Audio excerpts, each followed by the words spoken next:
Felicia's hands were still shaking when she stepped off the elevator on the 34th floor of the residences at Billionaires Row in Manhattan. The moving box in her arms felt heavier than it should have, but she knew that was just her nerves. Everything felt heavier these days. Her thoughts, her memories, the constant looking over her shoulder that had become as natural as breathing. 3 days ago, she had caught her ex-boyfriend Darnell going through her laptop. She had come home early from a client meeting, expecting to find an empty apartment. Instead, she found him sitting at her desk, scrolling through her emails with a kind of casual ease that made her stomach turn. He was tracking her location through an app he had secretly installed. He was reading her private messages. He was screenshotting her bank statements and sending them to his own phone. When she confronted him, demanding to know what he was doing, he had not even flinched. He had simply looked up at her with that slow, dangerous smile she had learned to fear and said, "You think you can leave me, baby? I will always find you. No matter where you go, no matter what you do, you belong to me." That was the moment Felicia knew she had to run. She had been planning her escape for 6 months before that night. Secret savings account that Darnell did not know about, research on apartments with good security systems, a burner phone hidden in her gym bag for emergencies. She had read every article about leaving abusive relationships.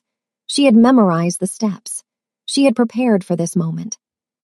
But preparing for something and actually doing it were two very different things. Now she was here, the most expensive building she had ever set foot in, let alone lived in. Her entire savings wiped out for the security deposit and first month's rent. No forwarding address left behind. New phone number. All her social media accounts deleted. She had even paid cash for her taxi from the storage unit where she had hidden her suitcases. This was supposed to be her fresh start, her escape, her hiding place from the man who had spent 3 years slowly taking control of every aspect of her life. The hallway stretched before her, sleek and modern with floor-to-ceiling windows that let in streams of natural light. The pale walls and minimalist design screamed money in a way that made Felicia feel like an imposter. Her cream-colored knit sweater and worn jeans felt out of place here. Her large gold hoop earrings suddenly seemed too loud for this quiet, expensive space. She adjusted her grip on the moving box and started walking toward apartment 34B, her new home. Then she froze. A man stood outside the door next to hers. Apartment 34A, he was East Asian, late 20s or maybe early 30s, with black hair slicked back with a kind of precision that suggested expensive products and even more expensive taste. He wore a gray-fitted shirt with a black collar that probably cost more than her monthly rent. A luxury watch glinted on his wrist, catching the light from the windows. Everything about him radiated wealth and power. But it was not his clothes or his watch that made Felicia stop in her tracks.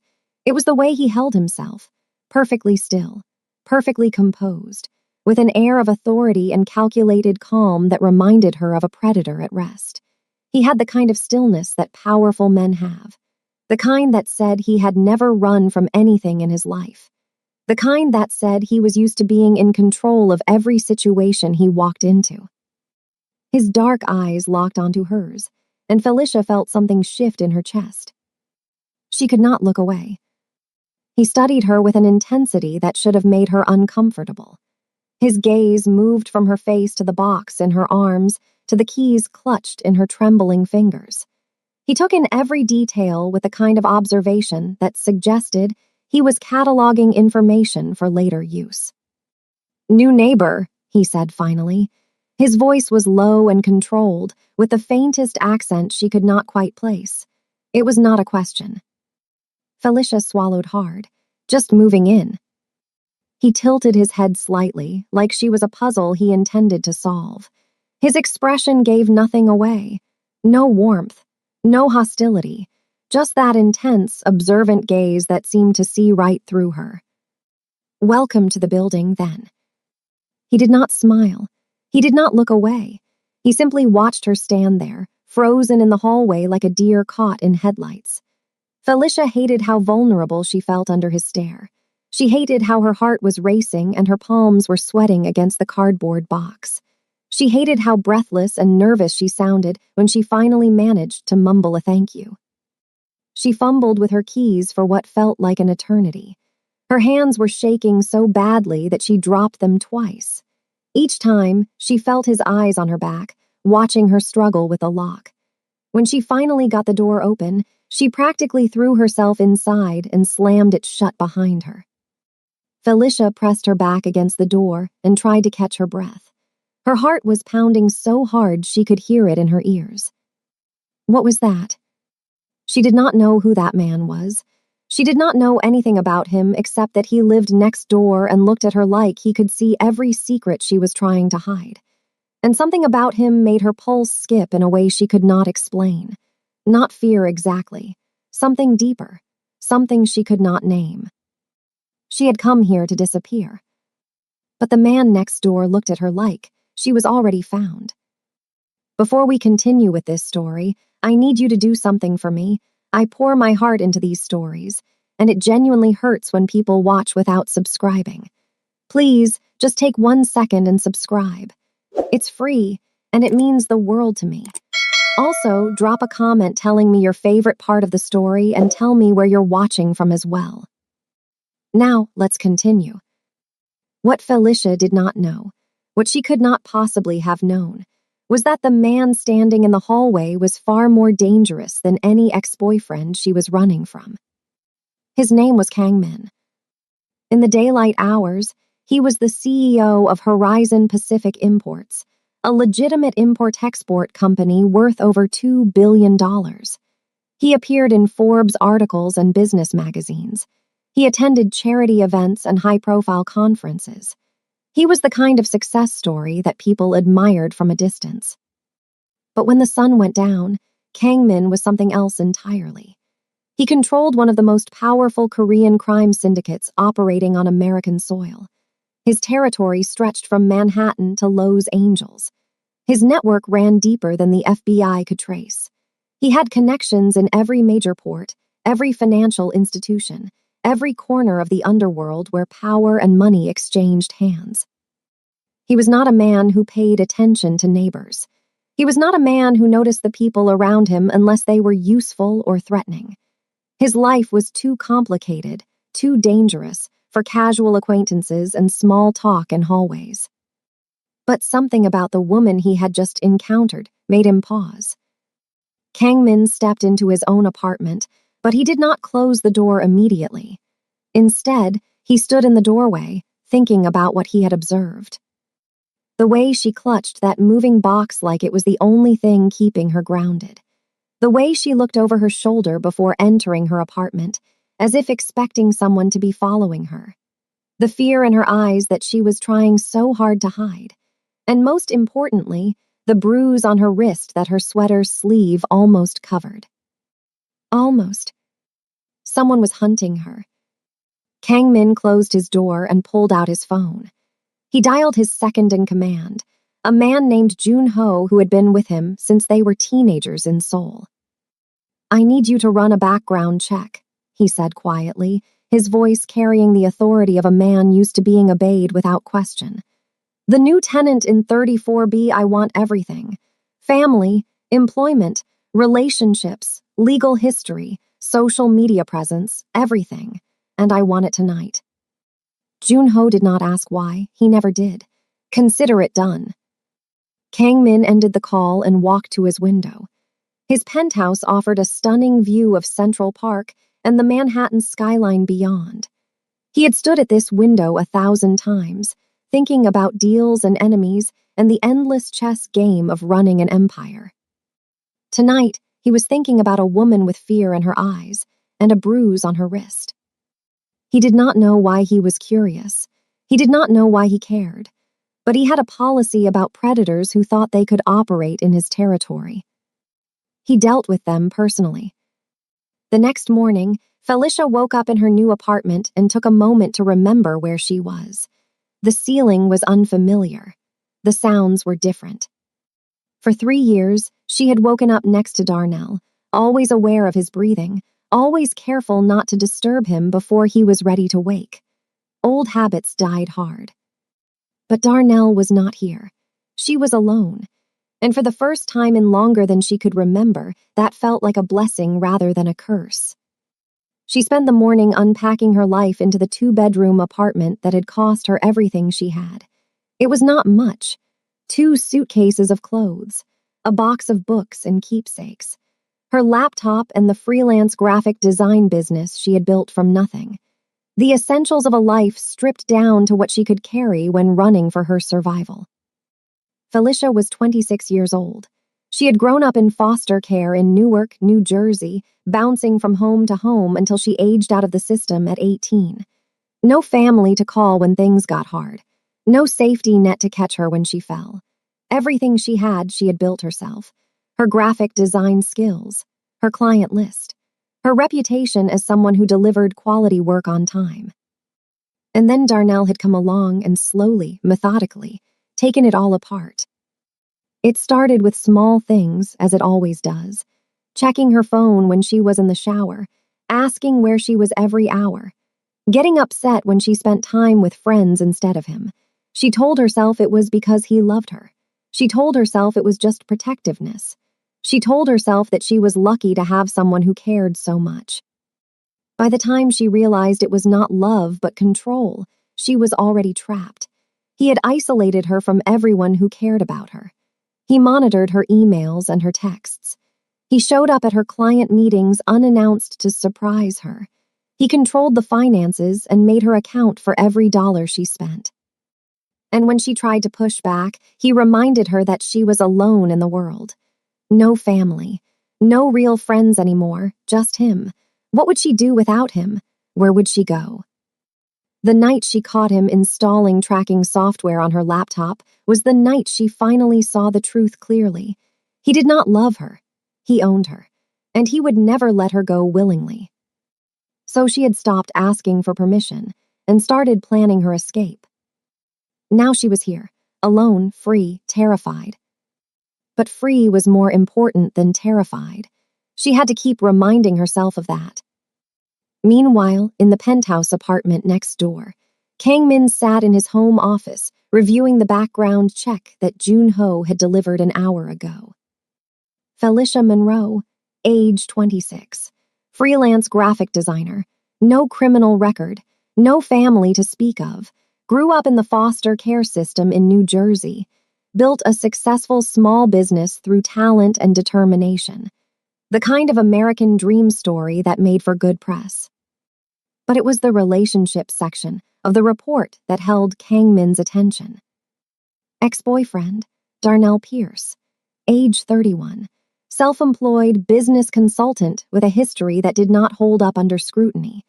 2 previous restraining order violations from ex-girlfriends. Rumored connections to a small-time extortion ring operating out of Jersey City. The kind of man who knew how to skirt the law without quite breaking it enough to face serious consequences. The kind of man who made women disappear into themselves until there was nothing left. Kang Min closed the file and sat back in his chair. This woman had escaped a predator. She had done what so many could not. She had found the strength to run when running seemed impossible. And she had chosen this building, this floor, the apartment right next to his. In Kang Min's world, there were no coincidences. But he did not believe in fate either. He believed in action. He believed in power. He believed that the strong had a responsibility to protect those who could not protect themselves. His sister had taught him that lesson. In her death, she had taught him the cost of failing to act. He would not fail again. That evening, Felicia was attempting to cook dinner in her new kitchen when everything went wrong. She had been so distracted by her thoughts that she forgot about the pasta sauce simmering on the stove. By the time she noticed the burning smell, smoke was already billowing up toward the ceiling. The smoke detector started screaming, filling the apartment with a piercing alarm that made her ears ring. Felicia panicked. She grabbed a dish towel and started waving it frantically at the detector, trying to clear the smoke. But it only seemed to make things worse. The alarm kept blaring. The smoke kept spreading. And she could not find the button to turn off the stove because everything in this fancy apartment was different from what she was used to. A knock came at her door. Felicia froze, her heart hammered in her chest. Who would be knocking? Did someone call the fire department? Was the building going to evacuate? She was going to get kicked out on her first day, and then she would have nowhere to go and Darnell would find her and... She forced herself to breathe. She walked to the door. She opened it. Kang Min stood in the hallway, holding a small fire extinguisher with an expression that might have been amusement on anyone else. On him, it was just a slight softening of that intense, unreadable face. "Do you need this?" he asked, gesturing with the extinguisher. Felicia felt her face flush with embarrassment. "It's just pasta sauce. I promise I'm not actually burning down the building." "That remains to be seen." He looked past her at the smoke billowing from the kitchen. "May I?" Before she could answer, he stepped inside her apartment. He moved with the kind of confidence that suggested he was used to walking into spaces uninvited.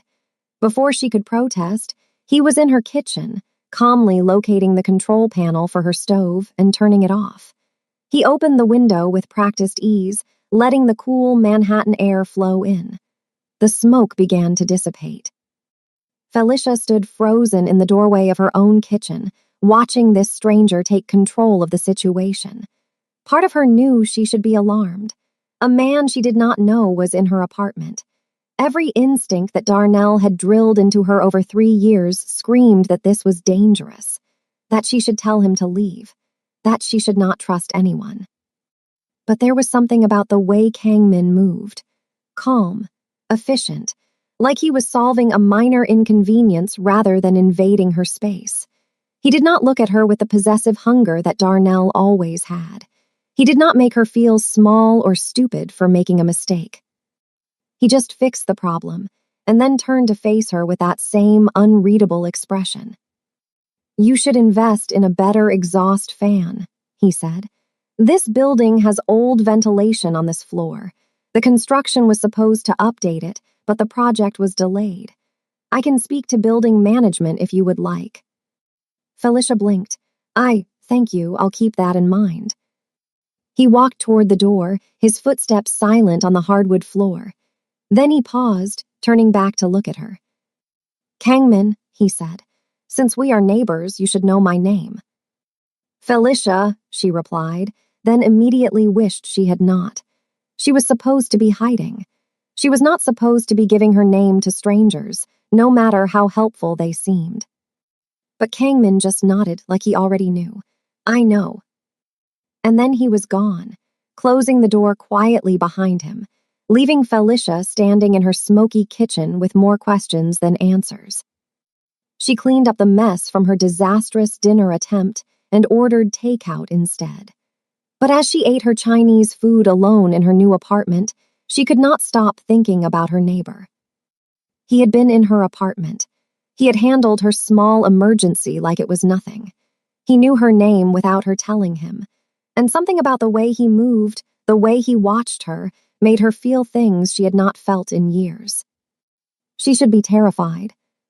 So why did she feel, for the first time in months, almost safe? 1 week passed. Felicia started settling into a routine that felt almost normal. She woke up early each morning and made coffee, standing at her window to watch the sun rise over Central Park. She spent her days working on freelance projects, slowly rebuilding the client relationships that Darnell's controlling behavior had damaged. In the evenings, she took long walks through the Upper East Side, relearning what it felt like to move through the world without someone monitoring her every step. She saw Kang Min in the hallway twice during that week. Brief encounters, polite nods, a few words about the weather or the building's amenities, nothing that should have lingered in her mind the way it did. But she found herself thinking about him more than she wanted to admit.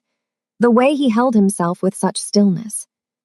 The way his dark eyes seemed to see right through her. The way his voice dropped to a lower register when he said her name.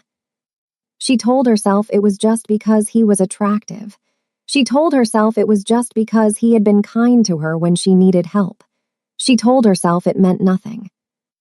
Then Darnell found her.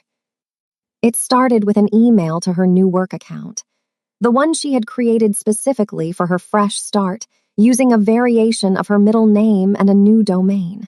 There was no way he should have been able to find it. She had been so careful. But there it was in her inbox. A message from an email address she did not recognize, but with a writing style she knew intimately. Did you really think you could hide from me, baby? I know you're in New York. I know you're on the Upper East Side. It's only a matter of time before I find your exact address. And when I do, we're going to have a long conversation about loyalty. You can run all you want, but you know how this ends. You always come back to me. D. Felicia's blood went cold. She read the email 3 times, hoping she had misunderstood. Hoping it was some kind of mistake, but the words did not change. The threat was clear. He was looking for her. He knew she was in Manhattan, and he was not going to stop until he found her. How she had been so careful. New phone, new accounts, no social media. She had paid cash for everything she could. She had not told a single person from her old life where she was going. But Darnell had always been smart, smarter than she gave him credit for. He had spent 3 years studying her, learning her patterns, anticipating her moves. Of course, he would find a way to track her down. Felicia did not sleep that night.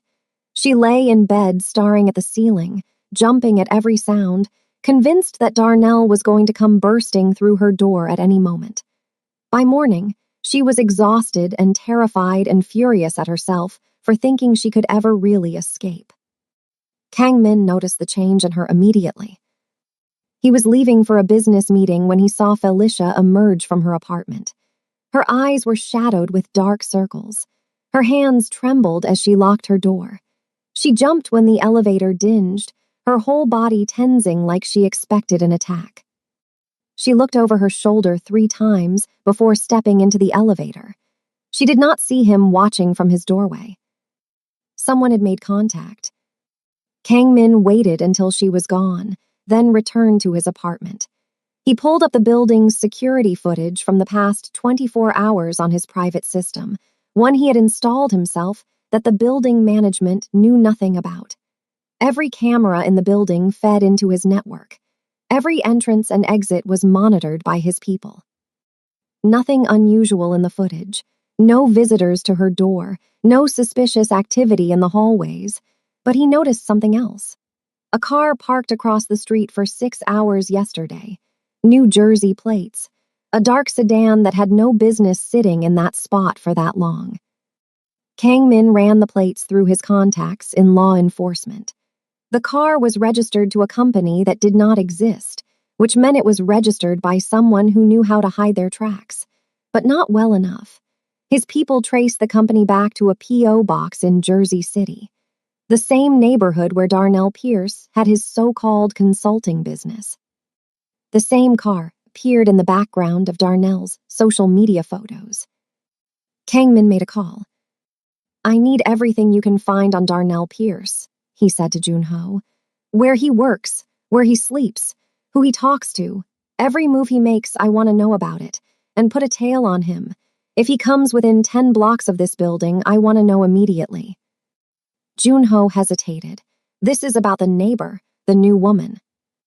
This is about someone thinking they can hunt in my territory. Understood. Kang Min ended the call and stood at his window, watching the city below.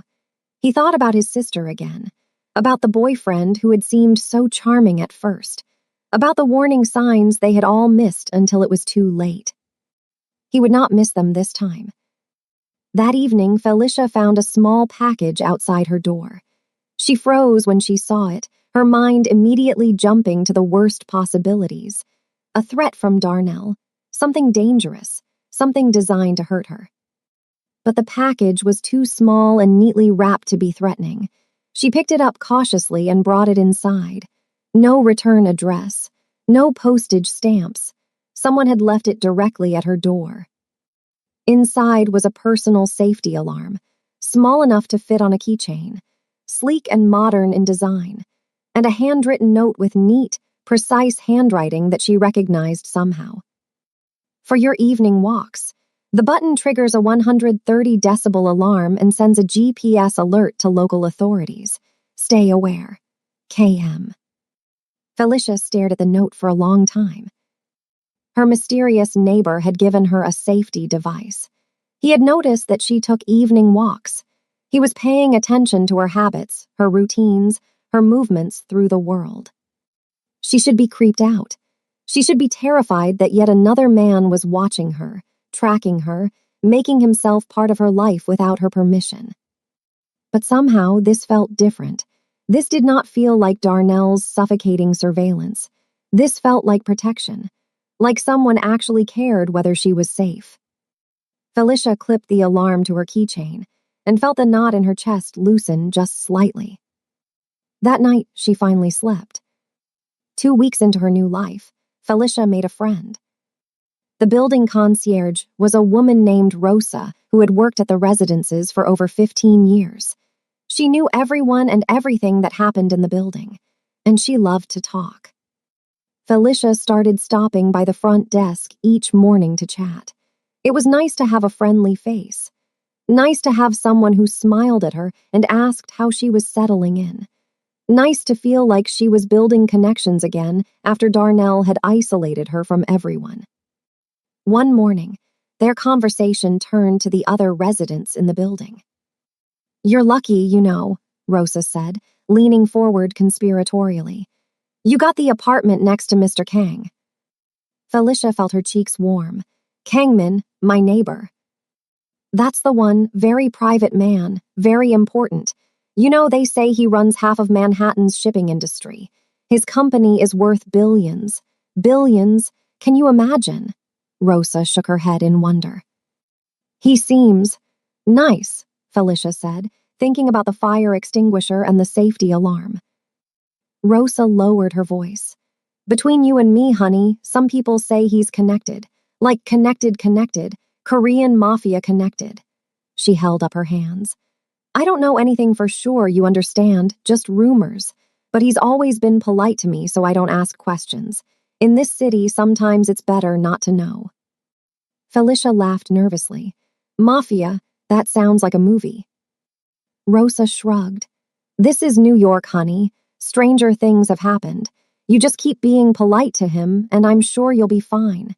He's actually very generous to the building staff during the holidays. Tips like you wouldn't believe." That night, Felicia did something she knew she should not do. She sat at her laptop with a glass of wine and Googled Kangmin. The legitimate results were impressive. CEO of Horizon Pacific Imports, one of the largest import-export companies on the East Coast. Forbes 30 under 30 from 7 years ago. Philanthropist who had donated millions to Korean-American cultural organizations. Reclusive billionaire who rarely gave interviews and kept his personal life completely private. But when she dug deeper, into online forums and conspiracy threads and news articles from South Korean publications, a different picture emerged. His father had been a powerful man in Seoul with rumored ties to organized crime. When his father died 12 years ago, the young Kangmin had taken over the family business and expanded operations into America with impressive speed. Some said he had legitimate business savvy. Others said he had inherited more than just money. There were whispers of protection rackets operating along the West Coast shipping routes. Rumors of rival businessmen who had crossed Kangmin and mysteriously lost everything. Stories of men who had threatened his interests and were never seen again. None of it was proven. None of it was confirmed, but the rumors were consistent enough to paint a picture. Felicia closed her laptop slowly. The man who had given her a safety alarm. The man who had calmly handled her kitchen fire. The man who looked at her like he could see through walls. He was not just a wealthy businessman. He was dangerous. She barely slept that night. The next time Felicia saw Kangmin in the hallway, her entire demeanor had changed. She kept her distance. She avoided eye contact. When he said good morning, she gave a clipped reply and hurried toward the elevator without waiting for him to respond. Her body language screamed that she wanted to be left alone. Kangmin noticed immediately. He did not say anything in the hallway, but when the elevator arrived and they both stepped inside, he pressed the lobby button and then turned to face her. "You looked me up," he said calmly. It was not a question. Felicia's heart hammered in her chest. She gripped her purse strap so tightly her knuckles turned white. "I don't know what you're talking about." "You do, and you found things that scared you." He watched her face carefully. "Ask me." "Ask you what?"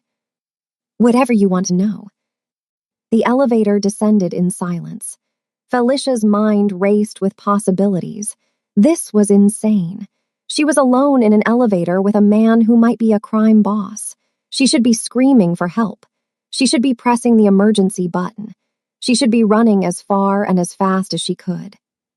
But she looked at him, really looked, and she saw something she recognized. Behind that controlled exterior, behind the expensive clothes and the intimidating stillness, she saw the same careful walls she had built around herself.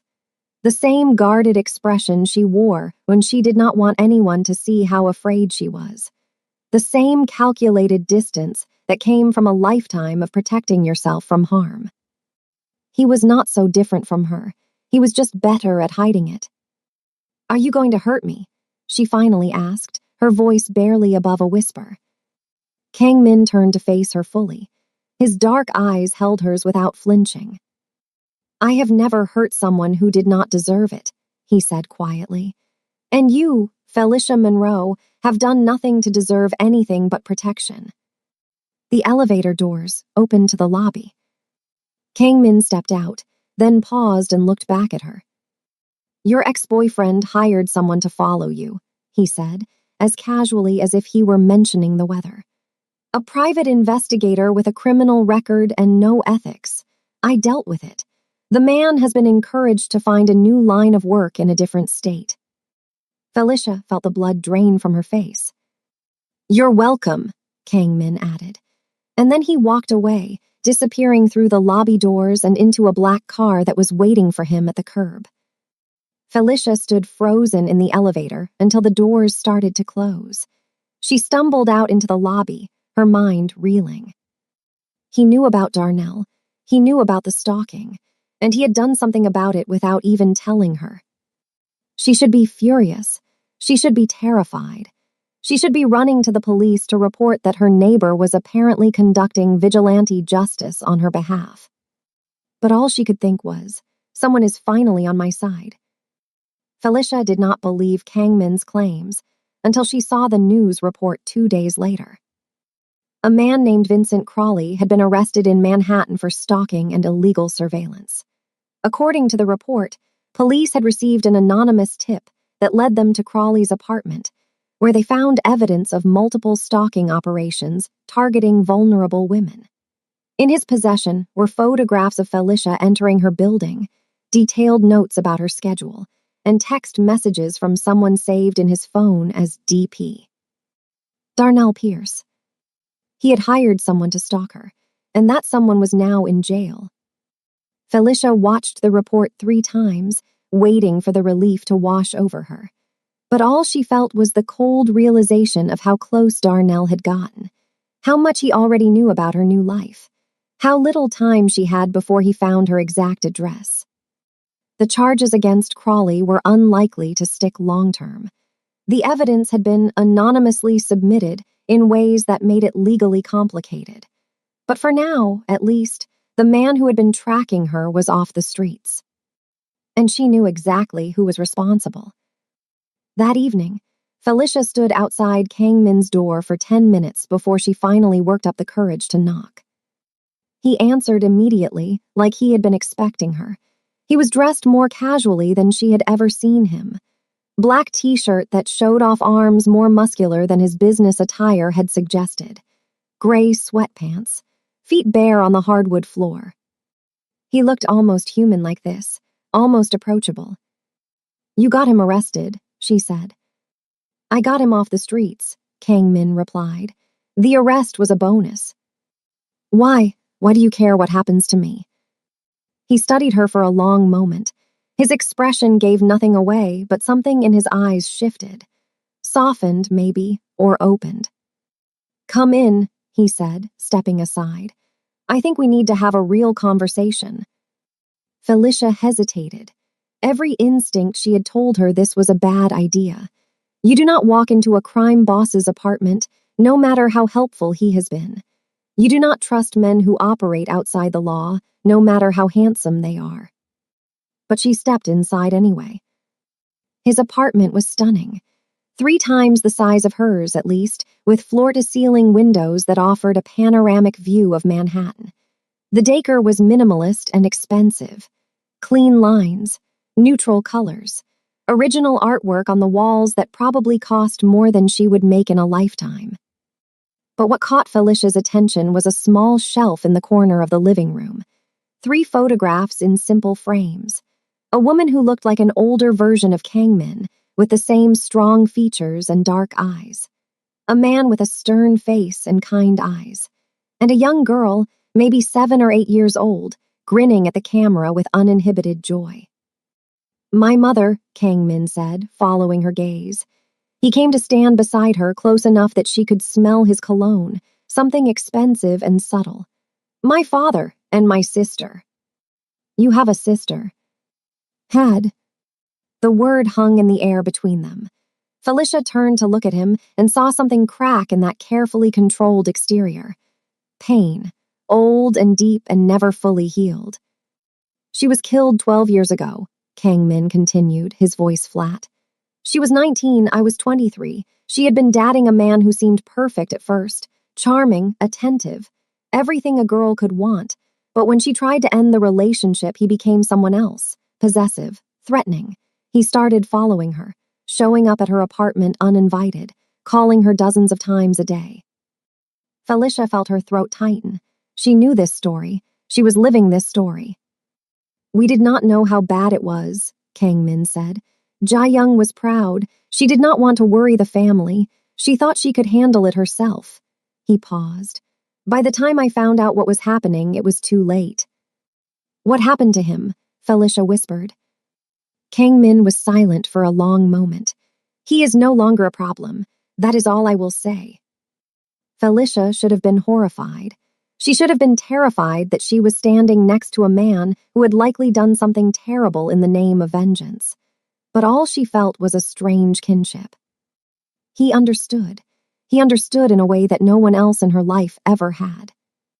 I was building my father's empire when she died, Kangmin continued. I thought I was powerful. I thought I could protect everyone I cared about, but I could not protect my own sister. He turned to face her. When I saw you move in with that bruise on your wrist, when I saw the way you flinched at sounds, when I saw the fear in your eyes and realized that someone was hunting you, I could not ignore it. I could not stand by and watch it happen again. So you've been protecting me. I've been making sure what happened to Jae-young does not happen again, not when I can stop it. Felicia did not know what to say. This man, this alleged crime boss with blood on his hands, was haunted by the same kind of loss that had shaped her entire life. He was not helping her because he wanted something from her. He was helping her because he could not bear to watch another woman suffer at the hands of a man who should have loved her. Thank you, she finally whispered. The words felt inadequate, but they were all she had. Kangmin nodded, accepting her gratitude, but his expression hardened as he continued. Your ex is not going to stop. The man I dealt with was just the first step. Darnell will send someone else, or he will come himself.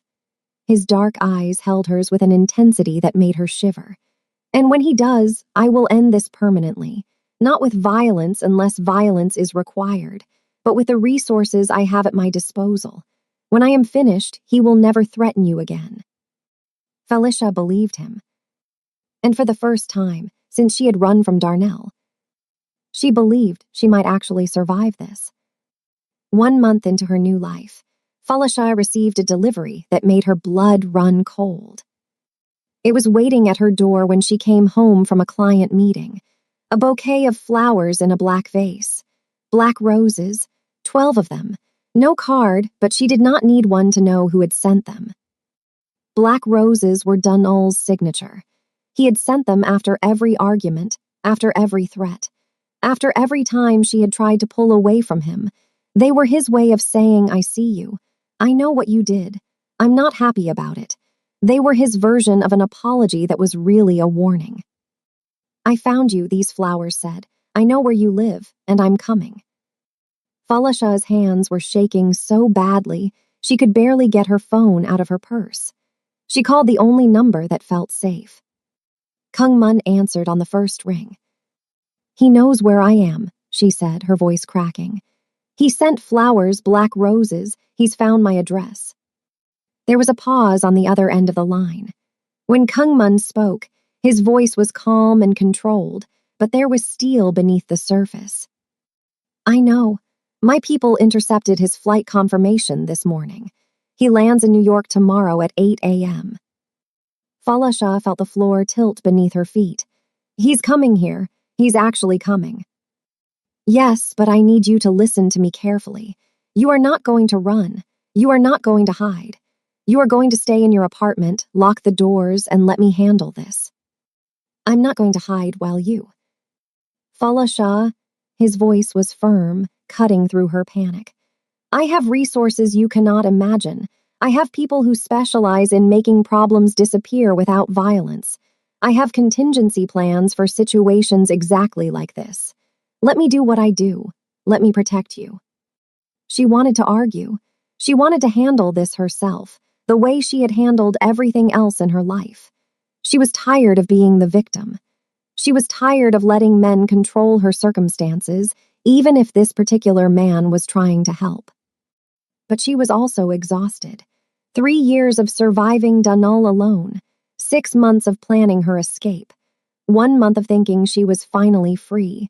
She did not have the strength to fight this battle by herself. Okay, she said quietly, I trust you. There was a pause on the other end of the line. When Kung Mun spoke again, his voice was softer than she had ever heard it. That is not something I take lightly. Over the next 24 hours, Kung Mun transformed the building into a fortress. He increased security at every entrance, positioning his own people alongside the building's regular guards. He installed additional cameras on their floor, hidden in places only he knew about. He had a team monitoring Dunall's movements from the moment he landed at JFK. And he invited Falashah to stay in his guest room, so she would not be alone. Falashah accepted. She packed a small bag and moved into the room next to his. It was beautifully decorated, with a view of the park and a bed more comfortable than anything she had ever slept in. But she could not relax. She paced. She checked her phone constantly. She jumped at every sound. That evening, Kung Mun found her standing at the window, watching the sun set over Manhattan. Come with me, he said. He led her to his private balcony, a terrace that wrapped around the corner of the building and offered views of both the park and the city skyline. The air was cool and crisp. The city lights were just beginning to flicker on, turning Manhattan into a glittering carpet of diamonds. They sat in comfortable silence for a while, sipping the whiskey Kung Mun had poured for them. Falashah felt herself relax for the first time in days. There was something about being near him that calmed the constant anxiety in her chest. Can I ask you something personal? She said finally. You can ask, I may not answer. Have you ever been in love? Kung Mun was quiet for a long moment. Once, when I was younger, before I understood what this life would cost. He looked at her, his dark eyes reflecting the city lights. Love is a vulnerability in my world. People can use it against you. Your enemies can threaten the people you care about. Your allies can manipulate you through your attachments. It is safer to keep everyone at a distance. That sounds lonely. It is. He paused, taking a sip of his whiskey. But loneliness is safer than loss. I learned that the hard way. Falashah understood that more than she wanted to admit. Dunall had made her afraid to trust anyone, afraid to let people close, afraid to be vulnerable ever again. She had built walls around her heart so high that she could not even see over them anymore. "I used to believe that," she said quietly. "But I think I'm tired of being safe and alone. I'm tired of letting fear make all my decisions. I want to actually live my life, not just survive it." Kung Mun looked at her for a long moment. Something shifted in his expression, warmed, opened. Very slowly, he reached out and took her hand. His palm was warm against hers. His fingers were strong but gentle as they intertwined with hers. It was such a simple touch, but it felt like the most intimate thing that had happened to her in years. Neither of them said anything else. They just sat there, connected, watching the city hum beneath them as the stars came out one by one. The confrontation happened 3 days later.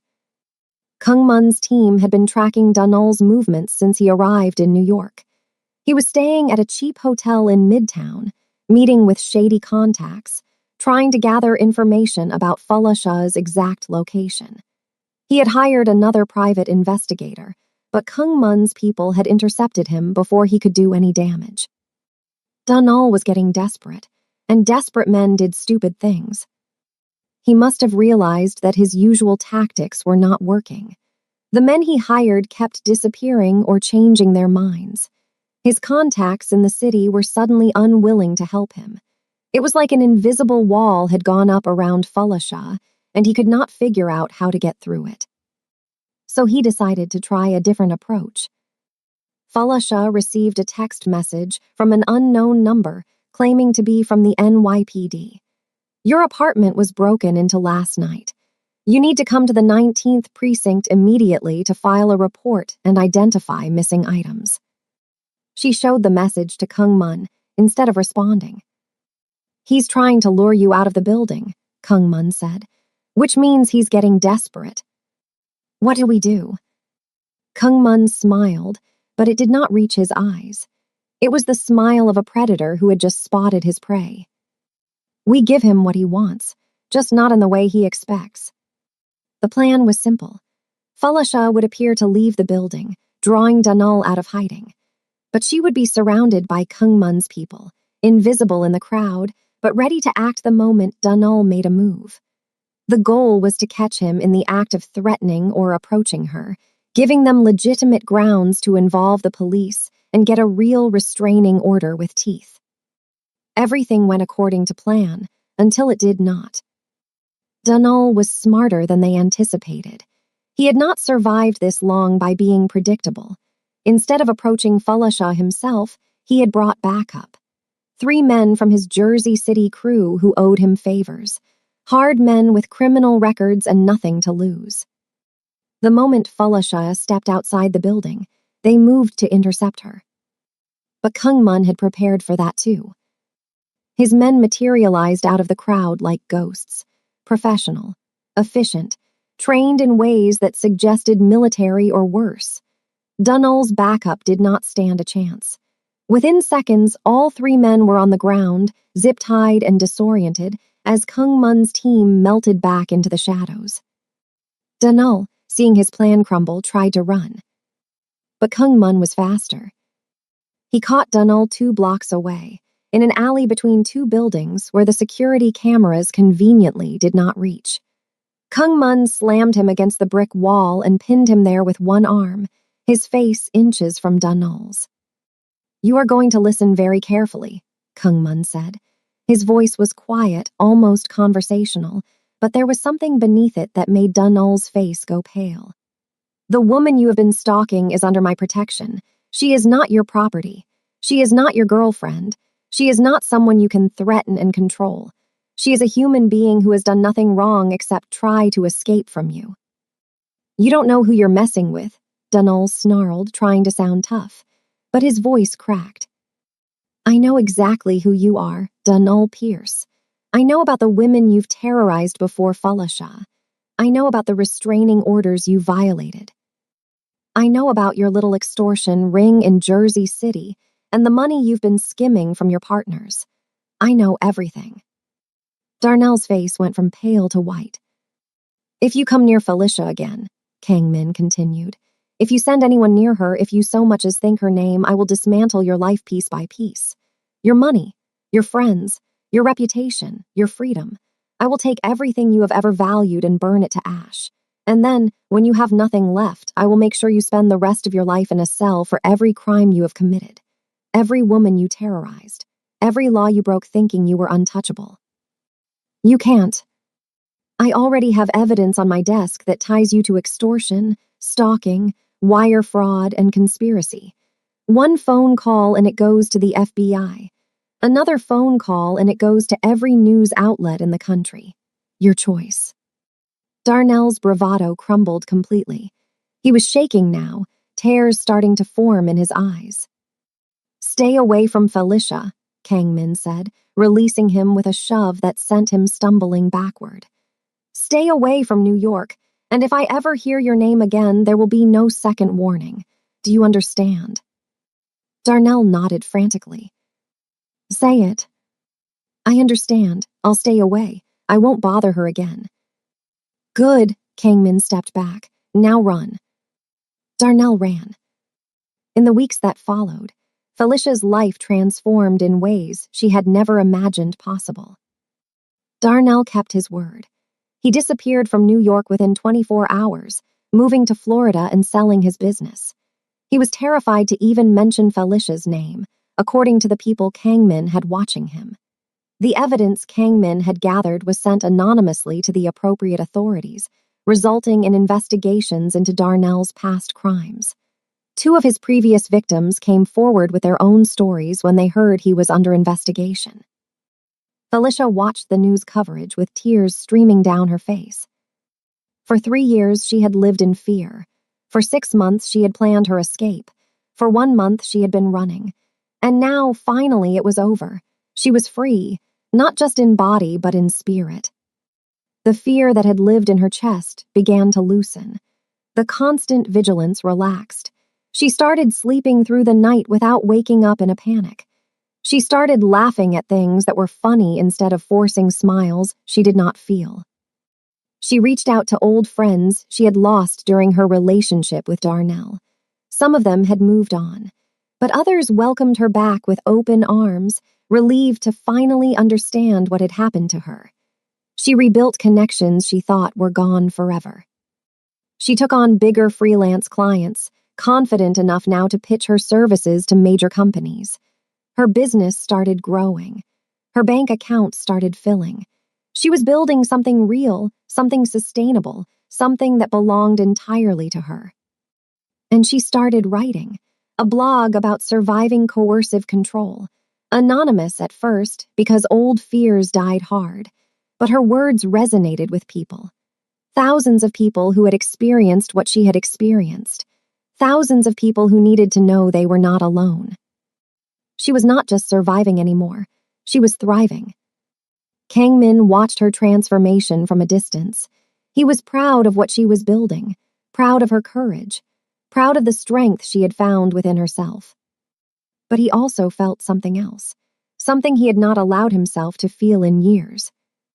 He found himself looking forward to their conversations, to the dinners they shared in his apartment, to the moments when her face lit up with laughter and he felt like the luckiest man in the world just to be near her.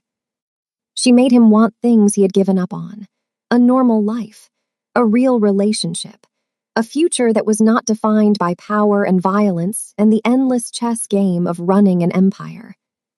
She made him want to be better.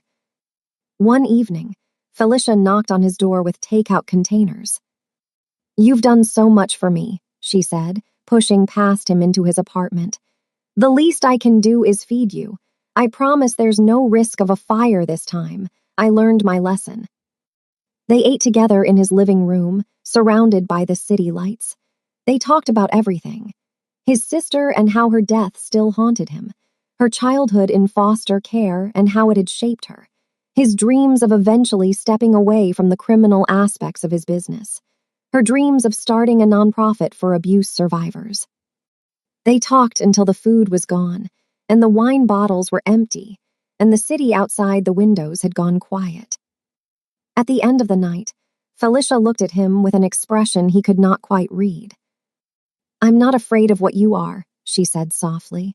I've seen the worst of men. I know what cruelty looks like. And whatever you've done, whatever you are not cruel. You are not like him. You saved my life, Kang Min. Not just my body, but my spirit, my hope, my future. I don't know how to thank you for that.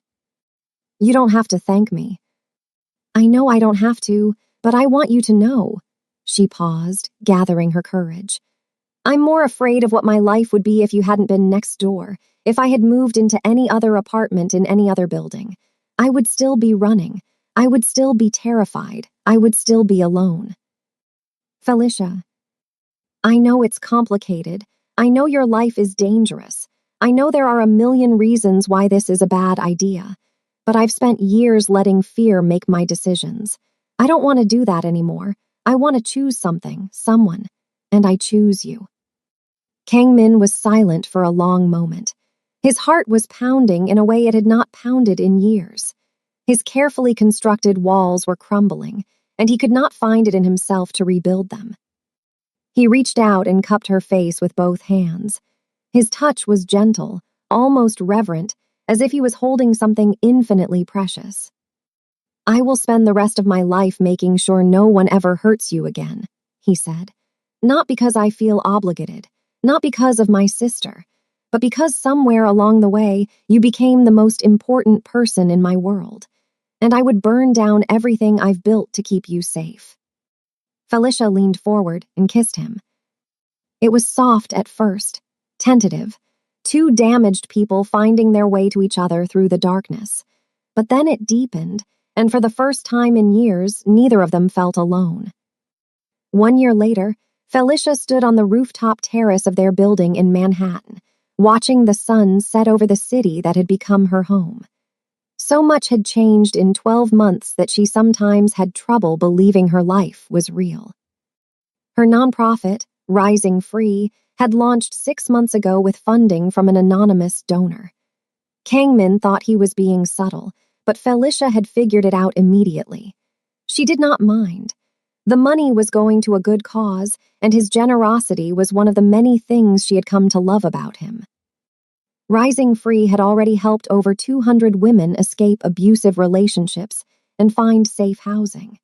Felicia had hired a small team of counselors and advocates who had experienced abuse themselves. She had partnered with legal aid organizations to help survivors navigate restraining orders and custody battles.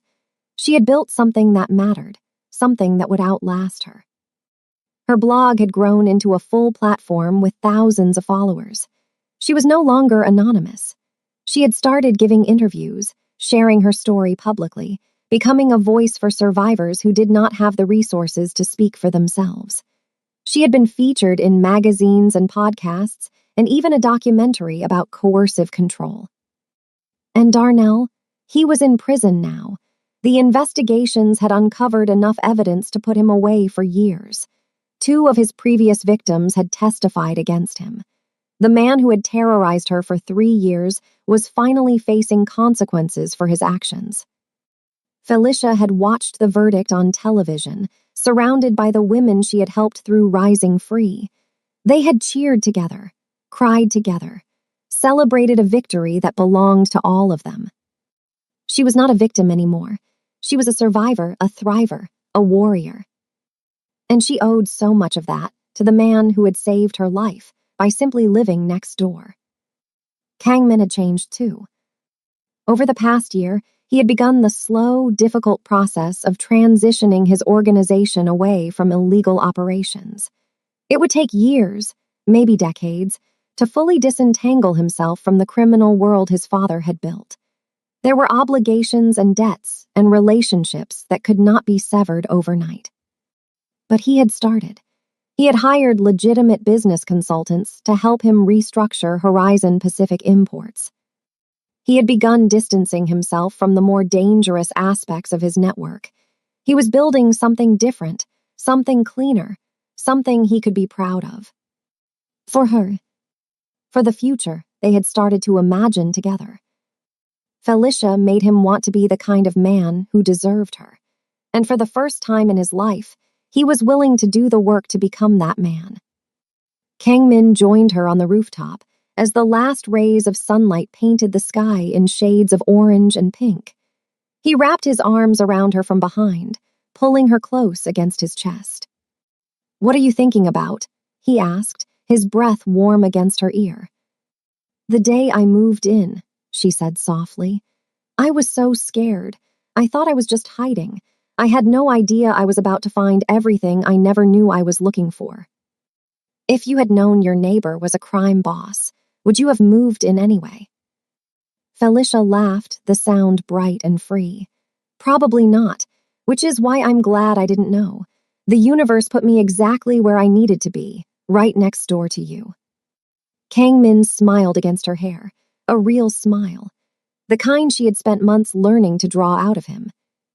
They stood in comfortable silence for a moment, watching the city lights flicker on as darkness crept across the sky.